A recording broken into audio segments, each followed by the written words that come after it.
The desert has a sound of its own. Not loud, not busy, just honest. A low hum of wind moving across dry mesquite trees, the faint rattle of gravel under distant truck tires, a horizon stretching wider than memory. That's what I expected when I came home after deployment. But nothing prepares you for returning to silence. Not peaceful silence, wrong silence. The kind that tells you something is gone before your eyes even see it. Welcome back to my channel. If you're new here, please don't forget to subscribe, like, and share. Now, let's dive into story. My boots hit the dirt outside Redwater County, a tiny Arizona town with more ghosts than people. The air smelled unfamiliar. The land felt hollow. No cattle smell, no generators, not even dust clouds rolling from ranch vehicles. Just a stillness, so heavy it pressed into my bones. I drove toward home, the Maddox Ranch, 2,800 acres passed down through generations. But when I reached the familiar bend, the wooden gate wasn't there. Instead, a metal construction fence wrapped the entire entrance. A big sign read, SunMesa Development Group, Phase 1, Clearing Zone. No trespassing. My heartbeat stuttered.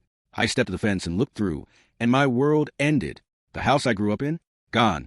The barn where my grandfather taught me how to rope? Gone. The windmill that sang through summer storms? Gone. Even the mesquite tree where my mother carved my initials? Gone. The ranch was wiped clean, like a bad memory. Someone didn't want lingering. A woman in a neon vest approached me with a tablet in hand. Hi, you must be lost.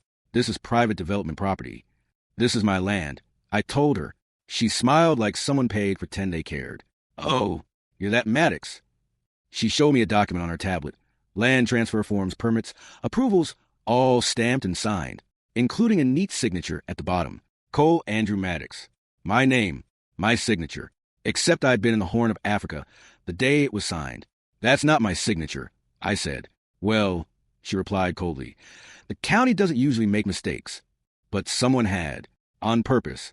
That was the day the silence broke inside me. Quietly, like a dam cracking, I drove straight to the county office and demanded my land records. A receptionist named Shelby Hart led me to a locked archive room. Too willingly. Inside, file after file revealed forged signatures, emergency drought protocols that never existed, and a memo between SunMesa CO, Gregory Slate, and the county commissioner. Once Maddox property is cleared, we access the underground channel. Projected profit, $240 million. Channel, not land, water. My grandfather had discovered a massive hidden aquifer under our ranch in 1967, a water network big enough to feed 4 counties. He protected it, hid it, because powerful men wanted it even then. And now SunMesa was stealing it. As I studied the files, Shelby appeared in the doorway, expression tight. You found it, she whispered. You knew.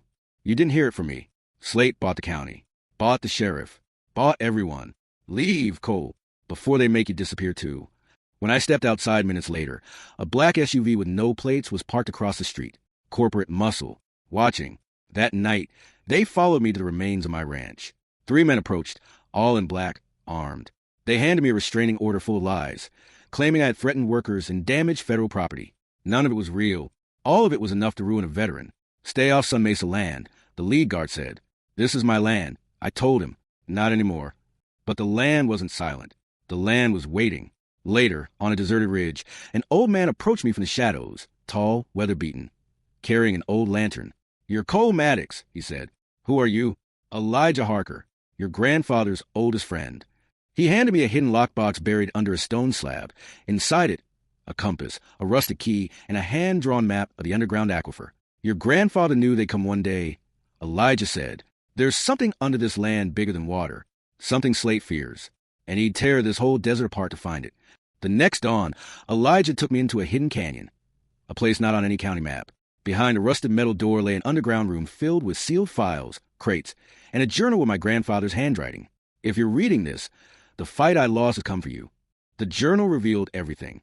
Secret deals, altered drought reports, families forced off land covering the aquifer, and a second map, one Slate didn't know existed, showing a collapse point, a geological weak spot so unstable that drilling it would create a sinkhole big enough to swallow half of Redwater County. SunMesa was drilling directly into it. Before we could leave, drones found us, then SunMesa security. Elijah forced me to run while he surrendered to buy me time. As they dragged him away, he mouthed one word, Ally. Hours later, the ally revealed herself. A SunMesa engineer named Dana Shaw, forced to work for Slate to keep her sick daughter insured. She gave me coordinates. Tonight, she warned. SunMesa starts the final phase. If they trigger the collapse point, thousands die.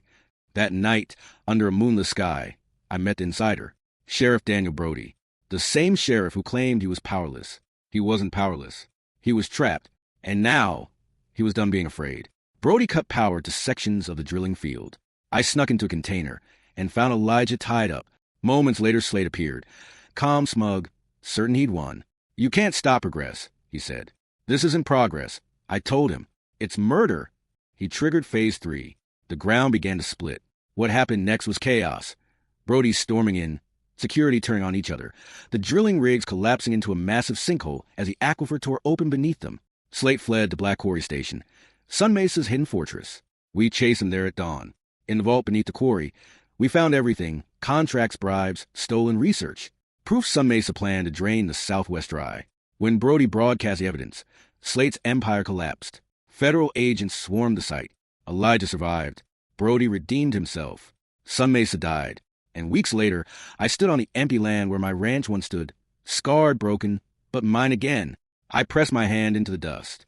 "I did it, Granddad." I whispered, "The war you started, it's over."